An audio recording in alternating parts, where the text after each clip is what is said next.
All right, let's answer the question today, why men don't go to church. It's not that they don't want to go to church, but we're going to be uncovering some things today inside of my research that I believe truly do relate to culture and religion.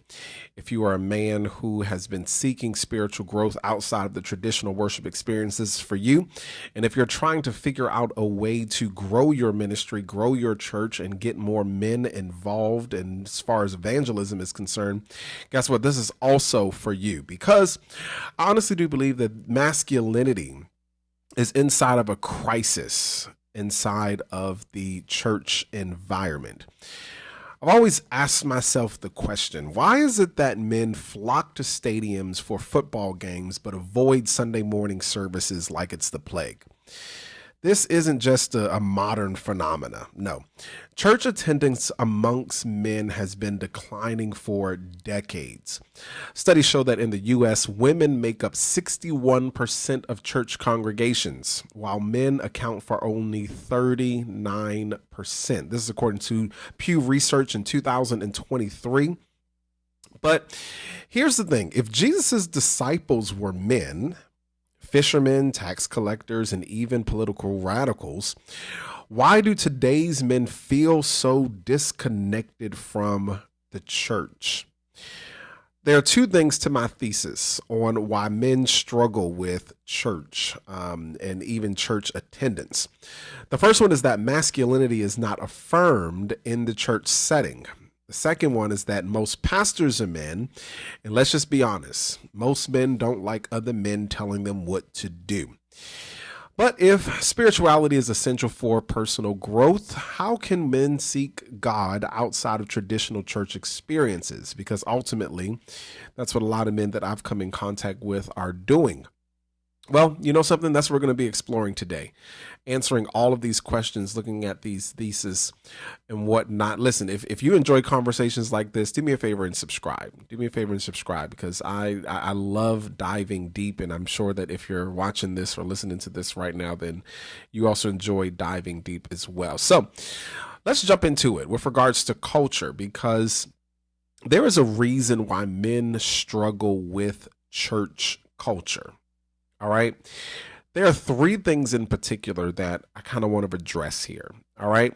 The first is the issue of authority. I'm just going to name it. Another man telling me what to do is what runs through most men's mind. Men naturally resist top-down authority from other men. It's just the fact. Okay, it is not a means that, we try to do it. No, it's just a part of the natural masculine DNA. And historically, male-led institutions thrive when men have function. Think about it, inside the military, inside of sports teams, inside of business leadership. Men thrive with regards to top-down authority as long as they have a function. They don't mind a coach telling them what to do. They don't mind a sergeant or a general telling them what to do. But as long as they have function inside of that organization, guess what? They are going to be there. They're going to be committed. They are going to develop themselves. They are going to be an asset to that community. Unfortunately, in many churches, men feel like spectators rather than participants. And that is the biggest quandary that men face as it relates to church attendance, religious attendance, and, just community organization. Okay. The second thing that I believe is a factor of why men struggle with church culture is the lack of masculine affirmation. The church has often emphasized submission and meekness and emotional vulnerability. And let's just be honest, these are qualities that are often misinterpreted as weaknesses in male social circles. Now, when you compare this to Jesus' disciples, this is not what we saw inside of the pre-church. I can't even say the early church, because the church had not even been, established while Jesus was around. But when we look at the type of men that Jesus hung around, they were not submissive, they were not meek, they were not emotionally vulnerable.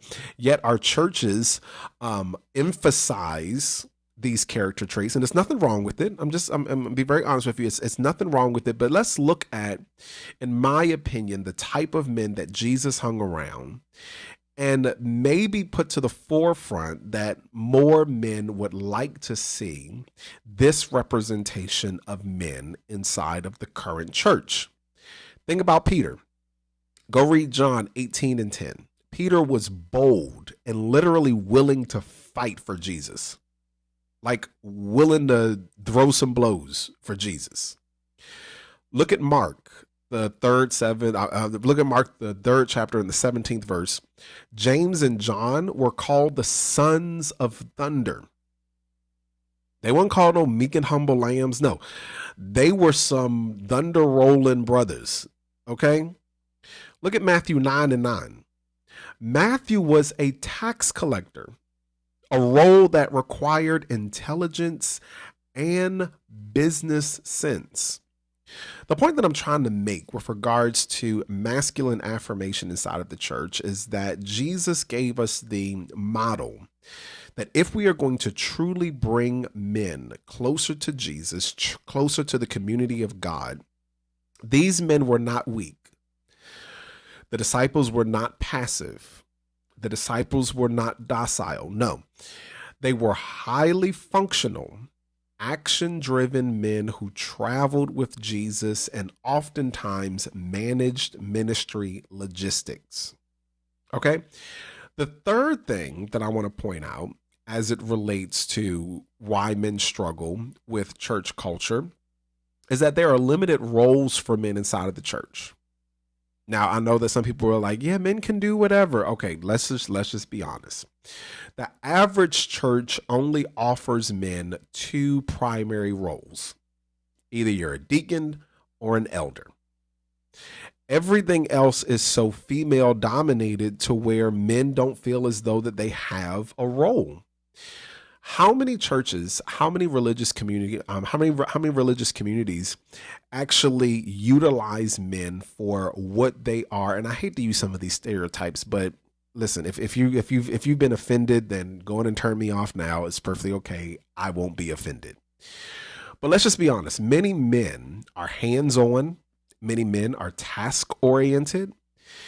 And many men need tangible purpose to stay engaged. Okay? So my solution for this is I truly do believe that churches should develop practical roles for men. Mentorship programs, financial literacy workshops, business networking, community outreach projects. We can say negative, secret society stuff about fraternities, but there's a reason why men flock to fraternities. Because they get the opportunity to have roles that will give them a level of relevance. Listen, if you're finding this interesting, just do me a favor real quick. Just hit the subscribe button. All right, because here I love breaking down religion, culture, and real world faith application. And I think that you are to be a part of this community and join me inside of this journey. Okay, so here's some tips. Here are some tips that I want to offer for men who are seeking spiritual growth outside of the church. Okay. Had to take a drink. Okay. The first thing that I would recommend is to find solid biblical teaching without the emotionalism. Okay. Many men disengage from church due to overly emotional experiences that lack depth. Okay. The truth of the matter, and this is one of the reasons why I love this platform that I have, is because I love pointing out and guiding people in a way that realizes that the Bible is a highly intellectual book filled with history, philosophy, and practical wisdom. Why don't we see this level of biblical study inside of the church? For my men out there, seek biblical teachers who prioritize depth over emotional hype. Now, yes, it's going to feel boring at first, and that's okay, because as men, we're fine being bored. All right. Growth isn't always entertaining. And that's a key. That is a key takeaway that I want us to truly bring away from this. The second tip I want to give is to build a brotherhood, not just a congregation. Okay. Jesus' disciples were not just followers. No, they were friends. They were brothers. They were a team. So if you are a man listening to this, I want you to find a group of men who challenge you spiritually, who hold you accountable, and who share a similar mindset.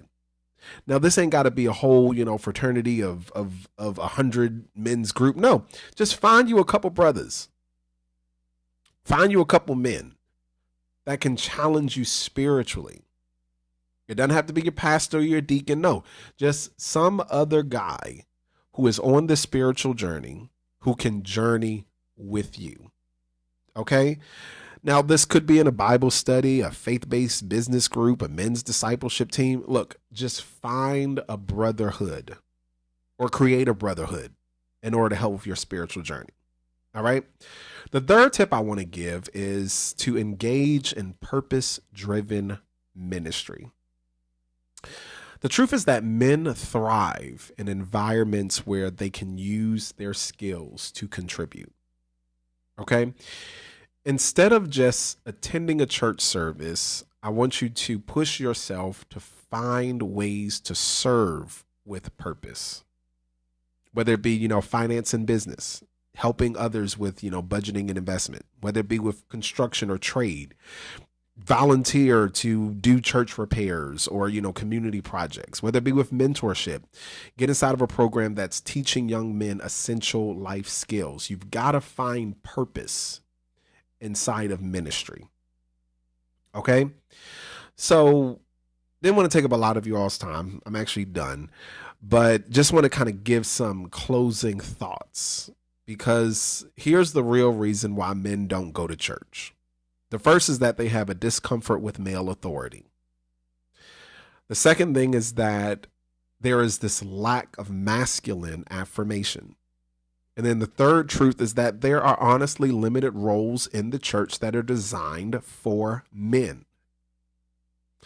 Now, again, I'm not being stereotypical. I'm not being, misogynistic. I'm just speaking from the facts. Okay. And what a lot of men are probably feeling. So to my men that are still listening, number one, subscribe, because you've got somebody out here who has your back, and I need your support because your voice is being heard. But how do you begin to grow spiritually without the church? Let's just say that you say, something, Dr. Dandridge, I don't want to go to church. It's just not my thing. I don't care if my wife, my girlfriend, my mama told me to go. I'm just not going. That's fine. I get it.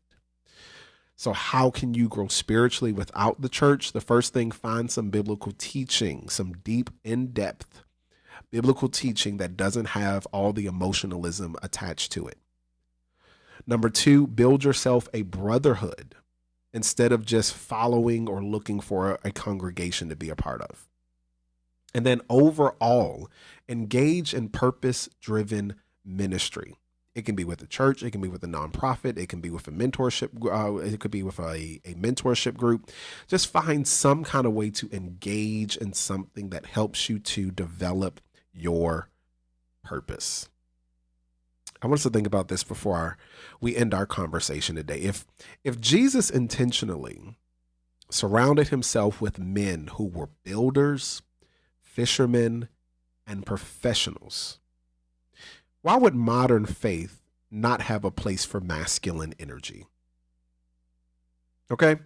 If this discussion has challenged you, I want you to subscribe for more content that tackles real faith issues from a cultural lens. And I want you to remember today that you are valued. You are you. And I want you to embrace you in the fullest you that you can. All right. We'll talk soon. Thank you for joining me at my desk.